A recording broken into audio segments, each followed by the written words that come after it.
guys, it's Chelsea from The Financial Diet, and this week's video is brought to you by Wealthsimple. And you may notice that I have once again slightly rearranged the set, but I promise this is the last one. I just thought it would be nice to be actually at my desk where I write a lot of these scripts when I'm not in the office.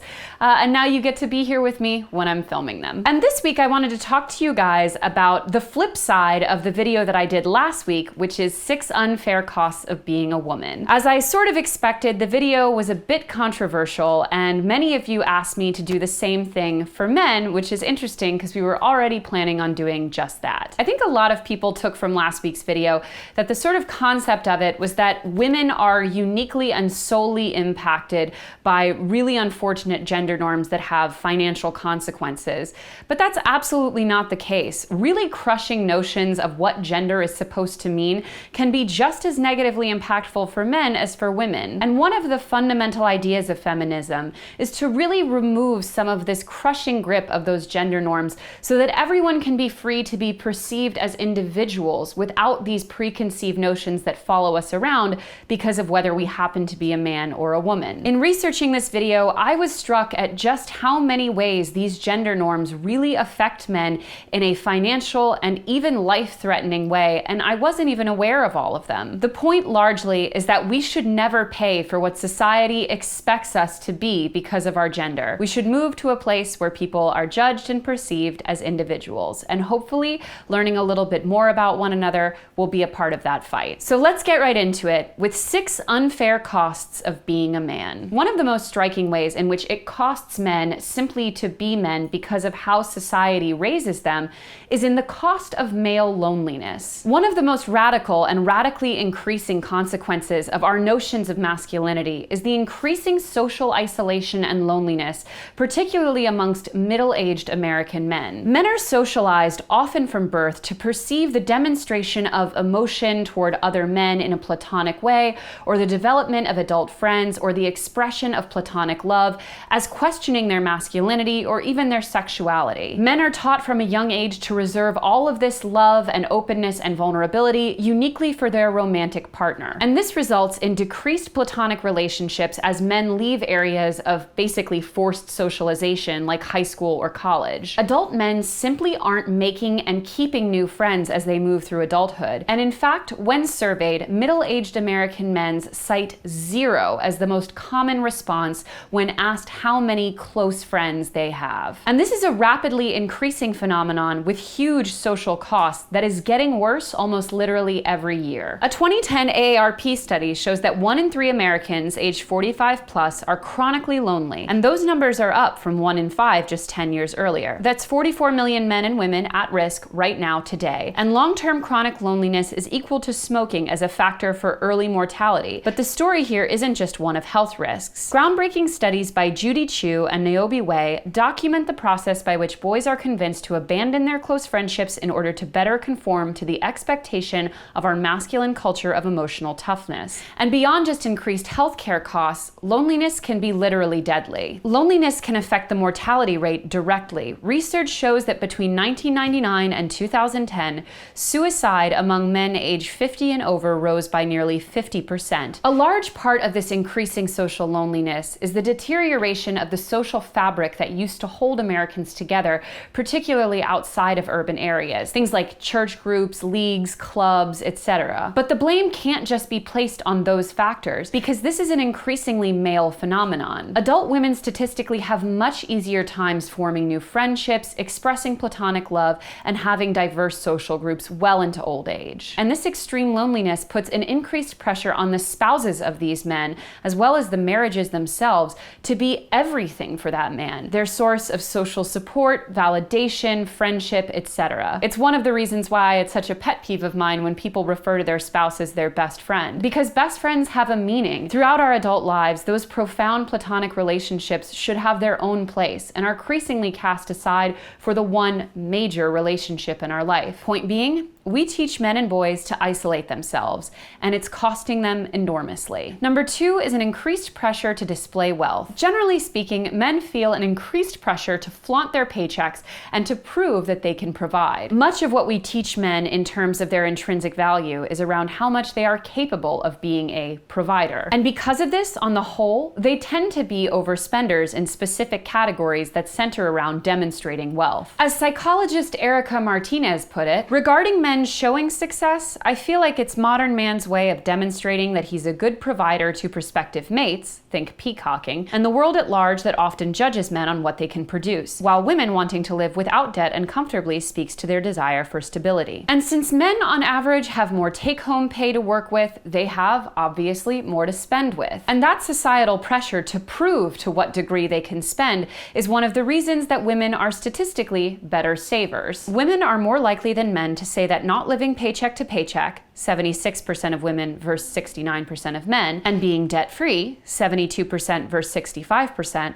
are how they define financial success. Meanwhile, men are more likely to say that material wealth, 23% of men versus 17% of women, and an enviable job, 17 versus 10%, are the top measures for financial success. And this means that in 2 key categories of demonstrative spending, that being cars and luxury items, men outspend women on the whole. The median cost of the most recent luxury item that men purchased, $1,150, was more than 4 times greater than women's most recent luxury purchase of $250, suggesting men make higher priced purchases than women. While the tired stereotype may indeed go, women be shopping, it turns out that when it comes to demonstrating what we're able to do with our income, men are much more susceptible to a societal pressure that demands of them to spend at the top of their abilities. And similarly, it's still a general societal expectation that men will be the leaders in spending while dating, particularly at the beginning of the relationship. Just as men are expected in life to demonstrate what they can afford to buy, in heterosexual relationships, they're also expected to show how much they can provide to a woman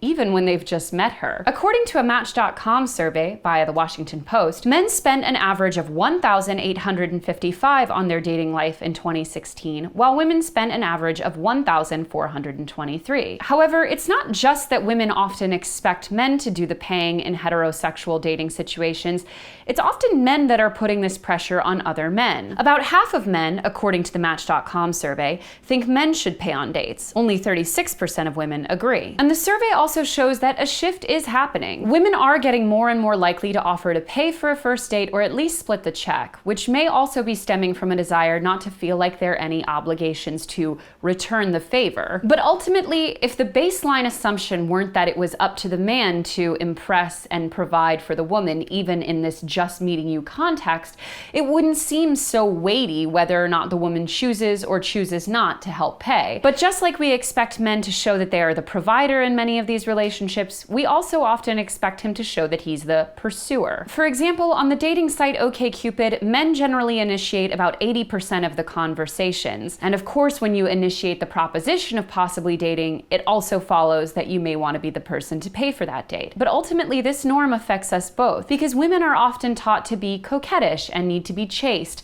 and not necessarily be the ones to reach out for what we want. So we end up missing out on other people we may have otherwise approached, and men end up unfairly burdened with the expectation of usually paying, regardless of financial means. The solution? Let's start actively treating dating more as 2 adults coming together in a value-neutral way to get to know each other, and not one adult wooing the other one as if it's some sort of a play at a Renaissance fair. Number 4 is teaching men fewer domestic skills. Generally speaking, boys do not learn nearly the domestic skills that girls still receive at home when growing up. And rarely is this gap more apparent in a financial sense than with the gap in knowledge about how to cook. Overall, women spend about $2,300 per year on food away from home, while men spend over $3,000. That is a humongous difference. That's almost a 50% difference. And when you consider that food and dining usually make up the biggest part of the average person's budget after things like rent or mortgage, the impact of not knowing how to cook for yourself as an adult is one of the biggest gap in skills that will have a day-to-day impact on your wallet. But the narrative, sadly, in many homes is still that men don't really need to learn these skills because eventually they'll find a woman who will do those things for him. All those domestic tasks like cooking, cleaning, basic sewing, and repairs is supposed to be just magically taken care of by the woman that's going to come into their life someday. And to that, first of all, lol, because even millennial women are not getting these skills at the same pace that they used to, so you may very well find yourself with a wife who also has no idea how to do any of this stuff. But also, Americans on the whole are getting married much later in life, which means that as a single man, you are liable to spend nearly a decade as a solo adult who is supposedly responsible for doing these things for himself before that magical woman comes along. That's a long time to not know how to cook or fix a button. But most importantly, no one should be waiting for a magical future spouse to come along and fill all of these gaps in their knowledge. These are day-to-day life skills, and not knowing how to do things like cook or spot remove a stain can cost you literally thousands of dollars a year. But this trend only seems to be getting worse. In fact, millennials are unfamiliar with a broad range of life skills. They're less likely than older generations to know how to sew, make basic home repairs, or drive manual transmission cars. With GPS at their fingertips, many never really learned how to use physical landmarks to guide them. But simply put, if you do not learn these skills as a kid, they can be really hard to pick up as an adult. And so this really gendered notion that men don't need these skills as much is costing them enormously as they move through life. Boys should be just as entitled to a well-rounded domestic education as girls. Having to outsource so many of these tasks to things like the massive rise of convenience-based apps for basically every element of your life means that we're paying way more for this stuff while also missing out on incredibly important life skills in the process. Number 5 is our assumption that fathers are less interested in parenting. So let's just start with the basics. There is no minimum requirement federally for maternity leave in this country, which by all standards of what it means to be a functioning society, especially one as rich as ours, is inexcusable. But beyond that, our cultural lack of awareness about what it means to be a parent in the home who also has a job is not just impactful on women. Although they're both on the rise, it is still much more common for companies to cover maternity leave than paternity leave. The National Study of Employers found that 14.5 weeks is the average maximum amount of maternity leave that US companies offered in 2016. However, even though paternity leave is now being offered more commonly and for longer periods of time, men who take off for paternity leave usually leave for very little time. A study by researchers at Ball State and Ohio State universities found that across the US, only 14% of fathers who take leave do so for more than 2 weeks. And often, men are taking such a short time off because they simply can't afford to take more. More than 3 in 10 individuals who received partial or no pay reported cutting their leave short of what was needed, and more than 4 in 10 would have taken longer leaves if they had received more pay. For two-parent families, when mothers may already be taking unpaid leave for a new baby,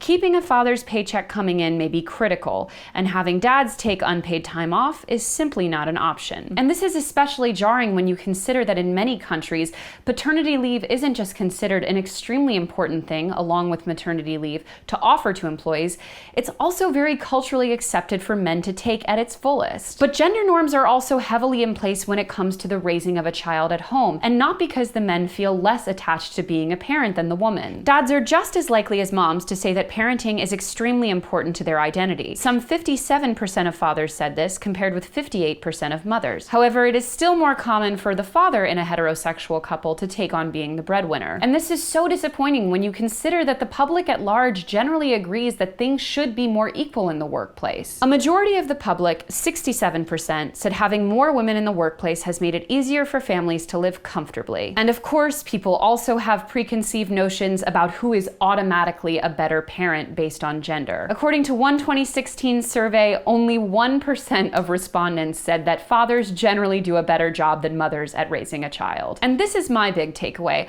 particularly when you combine it with last week's discussion about how mothers are so much more negatively impacted in the workplace than fathers. We need to get to a place where we are not automatically assuming based on gender who will be the better parent, who will want to spend more time with the kids, or who will want to be the breadwinner. There are so many factors, like who genuinely wants to stay home more, whose career is in a better position to take it further, or even logistic questions about splitting time. We should not automatically assume that fathers are less interested in being around their children, or that there's anything wrong with wanting to be the primary caregiver if you're a man. Fathers can be just as incredible parents as mothers can, and the fact that only 1% of us, when surveyed, think that that can be the case on average is a little sad. Number 6 is men are expected to put themselves in danger. Generally speaking, on a social level, men are expected to be more comfortable with dangerous situations and to be put in more dangerous situations.